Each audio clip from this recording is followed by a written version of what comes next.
Bonjour tout le monde, j'espère que vous allez bien. Aujourd'hui, on va se pencher sur qu'est-ce que c'est être ado dans les années 90 et pour ça, on va s'appuyer du film Kids. Pour celles et ceux qui ne savent pas qu'est-ce que c'est, Kids est un film qui a été réalisé en 95 par Larry Clark quand il avait 50 ans à peu près.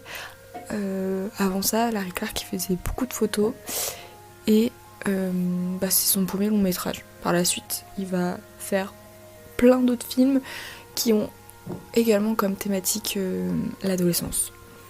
Mais sous d'autres aspects, par exemple dans Ken Park ça va être sur l'inceste et sur What's Up Broker sur l'identité. Ça a été écrit par Amory Corinne, à cette époque-là il avait 19 ans et du coup très inconnu. Actuellement Amory Corinne il est réalisateur, il est peintre, il fait vraiment tout. Il est connu pour avoir fait Gummo et Springmaker produit par A24 qui est son film le plus connu. Dans le film on suit une journée banale d'adolescents dans les années 90 à New York et plus précisément en fait d'une course-poursuite entre Jenny et Telly pour empêcher ce dernier de refiler le sida, de propager le sida, parce que Jenny, son seul et premier du coup partenaire sexuel, c'est Telly. Et en fait, dans les années 90, il y a tout cet engouement pour le dépistage contre le sida, pour savoir si t'as le sida ou non, et en fait Jenny va le faire et c'est comme ça qu'elle a su qu'elle avait le sida. Donc à travers une esthétique hyper marquée, proche du documentaire, avec des choix hyper audacieux en termes d'acteurs, etc. En quoi ce film constitue-t-il une représentation avant-gardiste et dérangeante de la jeunesse ? En fait, dans ce film-là, comme j'ai dit, on suit des ados et en fait, on voit que autour d'eux, il y a zéro adulte, il n'y a aucun encadrement et qu'ils sont livrés à eux-mêmes. La sexualité est hyper présente et super précoce et banalisée. On va prendre l'exemple du début de film. En fait, dès qu'on ouvre le film, on voit Telly qui fait l'amour à une ado. On sait même pas son âge, on sait rien du tout. Et en fait, son pote Gaspard l'attend en bas de l'immeuble et il parle de ça. C'est hyper banalisé et même le cas de Telly en fait. Telly lui c'est un personnage qui du coup a comme ambition dans la vie c'est fumer beaucoup de drogue, boire beaucoup d'alcool, faire l'amour à des adolescentes vierges. C'est ça son objectif de vie. Du coup le cas de Telly est intéressant pour la représentation masculine toxique que les ados peuvent avoir. Comme je l'ai dit en intro, il y a aussi la menace du sida, on est dans les années 90. C'est assez compliqué d'être ado dans cette période-là parce que du coup tu fais tes premiers rapports sexuels mais à la fois tu as peur de choper le sida parce que sida est égal mort. Le cas de Jenny représente très bien les menaces, les conséquences d'avoir le sida. Sachant que quand elle découvre sa contamination Jenny, on voit que Telly lui continue sans se protéger, etc. Et il y a le point qui est aussi la consommation de drogue et d'alcool omniprésente. Je pense à la scène de Jenny qui est en soirée et qu'un mec trop bizarre avec des lunettes rondes genre, qui est joué par Amory Corinne justement, lui propose des drogues hyper fortes et après on la voit avec une perte de contrôle totale et en fait tout le long de ce film là c'est ça, on voit des ados seuls, sans rien, avec une obsession pour la sexualité ultra présente et pour les drogues aussi avec une perte de contrôle la plus totale. Le film montre qu'est-ce que c'est être adolescent d'une manière hyper brute et inconfortable et vraiment loin de toute l'idéalisation qu'on peut avoir de la jeunesse. Je pense à des films qui traitent aussi de l'adolescence mais qui n'ont pas du tout cet aspect là. Je pense justement, ça n'a rien à voir mais à Clueless où là on voit une fille super belle, avec riche, avec une grande baraque, des fringues de fou malade. Et on voit que c'est une idéalisation de l'adolescence. Je pense aussi à American Pie qui est dans ce même registre-là. En fait, tous les teen movies ont tendance à idéaliser la jeunesse, alors que là, ce film-là, c'est tout l'inverse. On n'idéalise rien du tout. Et justement, à sa sortie, il y a eu deux écoles. Il y a eu ceux qui ont été choqués pour comment ça a été représenté et ceux qui étaient admiratifs pour la même chose, pour comment ça a été représenté. Ensuite, le deuxième point, c'est une esthétique qui est quasi documentaire.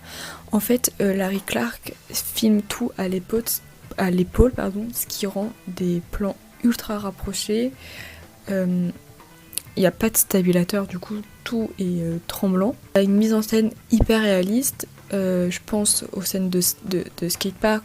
Et il y a également le fait que il y a des acteurs, tous les acteurs ici ne sont pas professionnels, et même le scénariste. Et, du coup, les acteurs, ils n'étaient pas pros. Chloé Sevigny, on la connaît tous quand on est un peu fan de cinéma, et en fait, Chloé Sevigny, c'était son premier film, elle avait genre 19 ans.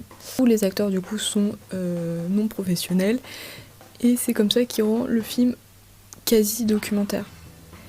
Et il y a aussi le langage hyper cru et hyper fidèle à l'adolescence. Ça rend le truc encore plus réaliste. Et en fait, tous ces éléments-là créent aussi en fait un brouillard entre la fiction et la réalité.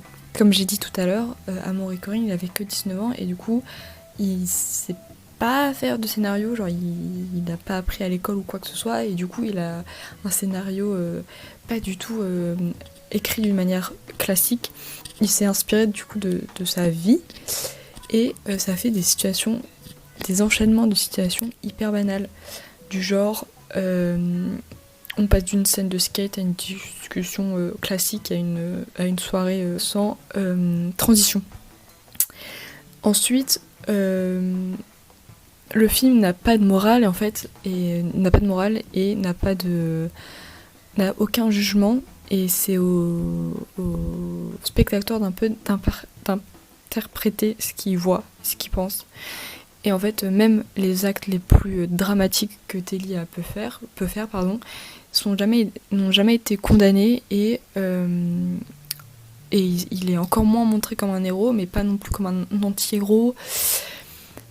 Et en plus de ça, à la fin, qui est hyper brutale, le choix radical fait de Kids une œuvre avant-gardiste, parce que Amaury Corinne a littéralement cassé les codes traditionnels du cinéma. Et en fait ça, si vous êtes assez friand de ça, du coup je vous conseille de regarder les autres films d'Amaury Corinne. Et quatrième point que je voulais un peu en parler, parce que je trouve c'était pas trop développé dans tout ce que j'ai vu, etc. Mais c'est les adolescentes dans ce film-là. Tout le long du film, elles sont définies que par leur rapport aux hommes. En fait, dès qu'elles parlent, ça va être leur rapport sexuel qu'elles ont eu avec leur homme. Je pense justement à la scène dans la chambre où il y a 6 meufs et qui parlent de manière très trash justement de leur rapport sexuel qu'ils ont eu. En plus de ça, elles sont aussi considérées comme de trophées aux yeux des autres mecs. Comme j'ai dit au tout début, Telly par rapport au fait que il veut que des femmes vierges. Il y a aussi peu de prise de parole de leur part, ce qui rend du coup encore plus cette invisibilité. Et en plus de ça, le profil de Jenny, je trouve que c'est assez intéressant, parce que du coup on voit que elle a la maturité à son âge de aller se faire despister, se renseigner, etc. Tandis que son partenaire du coup, qui est Ellie, lui va faire l'amour à d'autres ados juste parce qu'elles sont vierges, sans avoir le moindre sans le moindre sentiment et sans le moindre d'état d'esprit de se dire là c'est pas bien de faire l'amour sans se protéger. Du coup, le dernier point, c'est après Kids, qu'est-ce qui se passe en fait. Je trouve que Kids a ouvert les portes à d'autres films ou séries qui traitent plus ou moins la même thématique. Je pense aux séries comme Skin ou Euphoria, qui sont littéralement des enfants de Kids, parce qu'ils traitent de l'adolescence de la même manière, dans le sens où ça n'idéalise pas du tout. Après, je trouve que Euphoria, il y a ce truc un petit peu plus idéalisé parce que, genre, au niveau de leur soirée, genre, avec ce truc de paillettes, la musique, etc. Mais Skin, je trouve que c'est ce qui se rapproche le plus de Kids. Le film Elephant, réalisé par Gus Van Sant, je sais, je pense, je dois prononcer très mal son nom de famille, qui traite aussi cette question d'adolescence de manière hyper crue, parce que là, ça parle littéralement de l'attentat de Columbine. Donc voilà, et en fait c'est hyper intéressant de voir que ce film-là est littéralement, genre Kids est littéralement en train d'être invisible, mais en fait il a plein de petits-enfants, c'est un peu plus personnel, mais en fait Kids, moi c'est un de mes films préférés. Je l'ai regardé quand j'étais adolescente et je me suis assez reconnue sur certains points de leur vie, malgré le fait que je ne sois pas du tout new-yorkaise, que je m'appelle pas Telly, tu vois, mais je me suis reconnue sur certains points, pardon, et je me souviens d'être marquée par l'esthétique, justement, ce truc cette impression de regarder par le trou d'une serrure d'une chambre, en fait. Et je trouvais ça super beau. Ça a ouvert des portes, en fait, à des films qui traitent de l'adolescence, qui est un sujet, en fait, qui me passionne énormément. Et je trouve ça trop cool d'illustrer l'adolescence, où on voit que c'est une période hyper fragile, mais à la fois tu te construis. Je trouve ça hyper intéressant. En plus de ça, moi, ce film-là a forgé ma culture, entre guillemets, dans le sens où je suis une grande fan d'Amaury Corinne. J'ai un petit tatouage, on ne le voit pas du tout parce que j'ai un sweat, mais j'ai un tatouage de lui sur le bras. Chloé Sevigny, c'est une actrice que j'aime beaucoup, qui m'inspire dans le côté mode aussi. Bref, franchement, ce film, ça m'a grave construit et j'y tiens beaucoup. Un film qui parle qui s'appelle Nous étions des enfants, ou qui parle de qu'est-ce qu'ils sont devenus les acteurs. Et en fait, il y en a qui sont morts littéralement par justement overdose, suicide, etc. Et d'autres, justement le gars qui joue Telly, lui il a été harcelé pendant hyper longtemps. Donc merci d'avoir regardé, merci aux gens d'avoir cliqué sur la vidéo. J'aimerais bien faire d'autres vidéos sur des analyses comme ça. Je pense justement aux deux astuces de films que j'ai derrière, donc Taxi Driver et Virgin Suicide. J'ai aussi Elephant, que j'aime beaucoup comme film. Bref, j'ai plein d'autres analyses que j'aimerais bien faire. Mais à bientôt, et je vous dis au revoir, ciao.